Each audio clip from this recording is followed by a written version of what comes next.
देवासी समाज का महाकुंभ है। सम्मानित मंच और हमारे जो भी साधु संत है, मैं एक ही बात कहूंगा, हमारे सामने जो बुजुर्ग, युवा और हमारी नारी शक्ति बैठी है, उनको सबको मैं नमन करता हूं। पर मैं क्योंकि शिक्षा जगत से जुड़ा हुआ था, फिर मैं लोक सेवा आयोग में गया। मैं एक ही बात कहता हूं, अपने लड़के और लड़कियों दोनों को पढ़ावें। लड़कियों को पढ़ाने से फायदा यह है कि दो घर, एक पियर वाला एक ससुराल वाला, दो घर सुधरेंगे।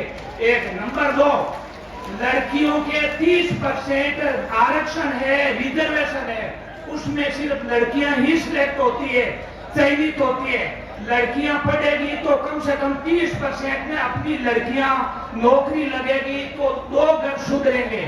तो एक तो यह है कि लड़के लड़कियों को पढ़ाने पर जोर दें।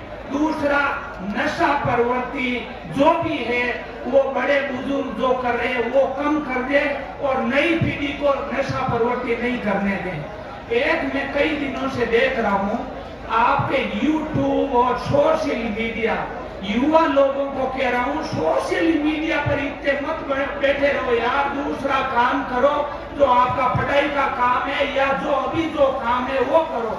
आप बिना मतलब सोशल मीडिया पर नमस्ते फोटो, ये किसी ने मुझे कहा कि रामू राम जी आपका उद्बोधन और भेजो। मैंने कहा यार मेरा उद्बोधन तो समाज पिछले 40 साल से देख रहा है। 35 साल में तो कॉलेज में सर्विस दी और 4 साल लोक सेवा आयोग में दी। और मैं दूसरी बात कहूँ, लास्ट बात कह रहा हूँ, अपने राजनेता कम से कम अच्छे पढ़े लिखे होने चाहिए। ये नहीं कि राजनेता वहां चले जाते हैं, उनको फाइल और नोटशीट पढ़ना नहीं आती है। कम से कम उनको इंग्लिश और हिंदी वर्जन दोनों आना चाहिए।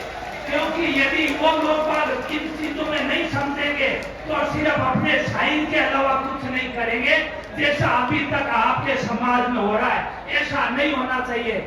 मैं केवल एक अकेला आदमी था वहां पर, 70 साल में पहला आदमी गया वहां पर। होम सेक्रेटरी ने कहा मेरे टीए अलग होने चाहिए। मैंने वहां लिख दिया, हाईकोर्ट जज, एक वकील कोर्ट ऐसे और हायर जुडिशरी बनता, उनको इंप्रूवमेंट्स बराबर मिलते हैं। तो आरपीएससी में चाहे आईएएस हो, चाहे आरएस हो, चाहे सामान्य आदमी हो, जो नियम कायदा है उसमें मेंबर और चेयरमैन बनते हैं, उनको सब टीए सम्मान मिलेंगे। आज तक उन होम सेक्रेटरी साहब को टीए अलग नहीं मिला। मेरी नोटशीट चली गई, वही रही। इसी तरीके से वेटरनरी ऑफिसर का रिक्रूटमेंट, वो डीओपी ने कहा कि यूनिवर्सिटी बीकानेर करवाएगी। मैंने लिख दिया, स्टेट पीएससी का काम है रिक्रूटमेंट करना और स्टेट को अधिकारी देना। हाईकोर्ट को काम है जजमेंट देना, न्याय देना। और असेंबली और पार्लियामेंट का काम है कानून बनाना।